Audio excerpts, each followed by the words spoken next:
자, 좋습니다.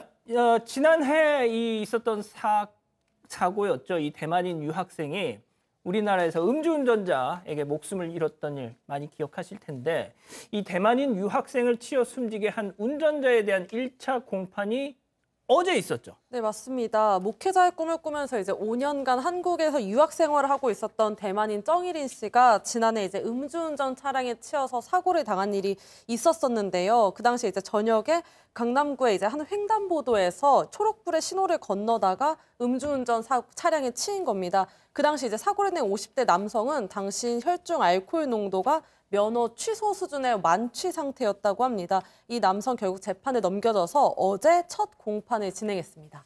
자, 그런데 이 가해자가 이번 이 음주운전이 처음이 아니었다는 거지 않습니까? 그렇죠.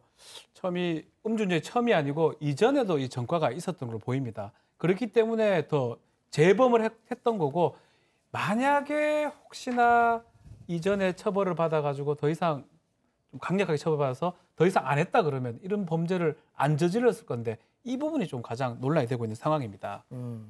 자, 그런데 일단 이 가해자 김 씨는 어제 첫 공판에서 일단 다 인정은 했더라고요. 네, 공소사실은 다 인정을 했습니다. 공소사실 인정뿐만 아니라 이 피해자와 어떤 형태로든지 합의를 이제 합의를 하겠다라고 이야기를 했는데, 사실 코로나19 때문에 대만에 갈 수 없는 부분들이 있으니까 그렇죠. 대만 측 변호인과 적극적으로 좀 이렇게 요청을 해서 합의를 보겠다, 이렇게 이야기를 했습니다.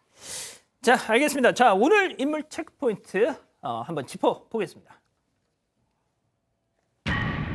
강력한 처벌. 자, 이 가해자 김 씨는 합의를 합시다 하면서 합의를 원하고 있는데, 피해자 측은 방금 보신 것처럼 무슨 소리냐, 강력한 처벌을 지금 원하고 있다는 거죠? 맞습니다. 합의는 없다, 강력하게 처벌해달라, 이렇게 얘기한 겁니다. 어제 이제 피해자 측 변호인이 이제 입장을 냈는데요. 피고인이 이제 피해자 측에게 합의를 원한다는 이런 편지를 보냈다고 합니다. 하지만 이제 피해자 유족들은 편지를 읽기조차 원하지 않았고 일체 합의의 여지도 없다, 이렇게 밝혔습니다. 또 이제 피해자의 친구들도 이제 법원에 가족들 찾아왔는데요. 모습인 것 같아요. 네, 맞습니다. 저렇게 인터뷰를 했던 모습인데, 피해자의 친구들도 이제 법정에 찾아와서 이제 재판 과정을 봤다고 하는데, 이 친구들 역시 강력한 처벌을 요구하고 있기 때문에 피해자 측 변호인은 이제 법원에서 재판부가 이런 가족이나 친구들이 강력한 처벌을 요구하는 만큼 엄중한 처벌을 했으면 좋겠다, 이렇게 밝혔습니다.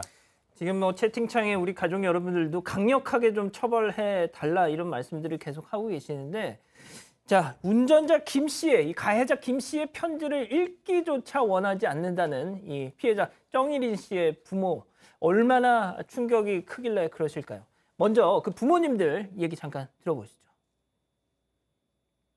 我们一家都毁了，我们希望他的死并不是白白就牺牲了，我们希望经由这件事情发起一个联署，请求韩国的政府重视酒驾的问题。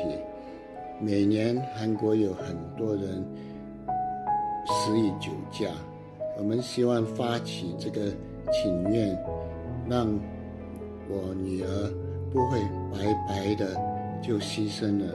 希望 일단 정일인 씨 부모님은 사고 당시 이제 비보를 듣고 급하게 뭐 한국으로 또 왔다고 하는데, 지난해 설을 함께 보냈던 게 마지막이었다, 딸과의. 네, 맞습니다. 이 부모님이 이제 딸의 얼굴을 마지막으로 본 건 이제 지난해 초 1월에 있던 설이었습니다. 그때 이제 한국으로 와서 딸과 함께 설을 센 이후에 이제 돌아갔는데, 그 이후에는 코로나19로 이제 해외여행이 불가능해지면서 영상통화로만 이제 안부를 전하면서 지냈다고 합니다. 하지만 이제 지난해 말에 딸이 이제 이런 사고 소식을 들으면서 이 정일 씨의 부모는 한국으로 날라와서 이제 경찰서에 왔고, 그때 이제 안타까운 사고를 당한 딸의 얼굴을 볼 수밖에 없었습니다. 이제 정일 씨의 부모는 이후에 청와대 국민청원에 음주운전을 강력히 처벌해달라는 글을 올렸었고, 이 게시글에는 20만 명이 넘는 사람들이 동의를 하기도 했습니다. 자, 어제가 마침 정일인 씨가 숨진 지 80여일 되던 날이라고 하는데, 그 지인분들이 법원 앞에 모여서 뭐 이렇게 집회를 가졌더라고요. 네, 기자회견을 하면서 이제 엄벌을 쳐달라는 인터뷰를 했는데요. 그 지인들이 했던 이야기 중에 하나가, 가해자가 재범인 걸로 알고 있는데 만약 첫 번째 음주운전을 했을 때 강하게 처벌했다면 이런 사건이 발생했겠느냐. 이렇게 상당히 강한 어조로 이야기를 했습니다. 그래서 양형 기준이라는 게 있는 건 알고 있지만 양형 기준이 아니라 법에 있는 그대로 처벌을 했으면 좋겠다. 이렇게 말을 하기도 했고요. 또 음주운전이라는 거는 사람이 죽거나 다쳐도 상관없다는 그런 고의성이 가득한 범죄라는 점도 지적해서 제2의 윤창호 그리고 제2의 정일인이 없도록 강한 처벌을 해달라고 법원에 요청을 했습니다. 변호사님, 만약에 합의를 하게 되면 또 이게 확 깎여집니까? 이게 이제 유일한 어떻게 보면 양형 요소라고 보면 될 것 같습니다. 사실관계는 사실관계는 다 뭐 확정이 된 거고요. 음주해서 사망의 결과가 발생했던 위험운전 치사죄가 성립하는데 그래서 이제 합의를 하지 않겠다라고 밝혔지만 아마 변호인이나 피고인 김 씨 입장에서는 유일한 양형 요소이기 때문에 합의를 해서 요청하는 걸로 보이고요. 재판부도 딱 한 번 정도 기회를 더 준다고 합니다.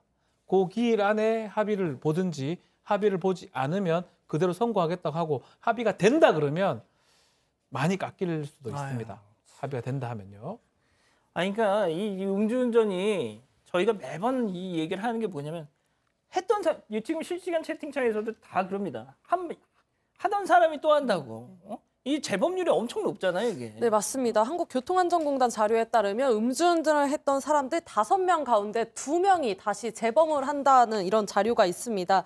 일단 지난해 1월부터 6월까지의 음주운전 사고가 2019년 같은 기간 대비 13%가 넘게 증가를 했는데요. 이렇게 음주운전 사고 건수 자체가 증가를 하는 것뿐만이 아니라 음주운전 재범률 역시 2017년부터 2019년까지 꾸준히 상승하고 있고 2019년의 재범률은 43%가 넘는 수준이었습니다.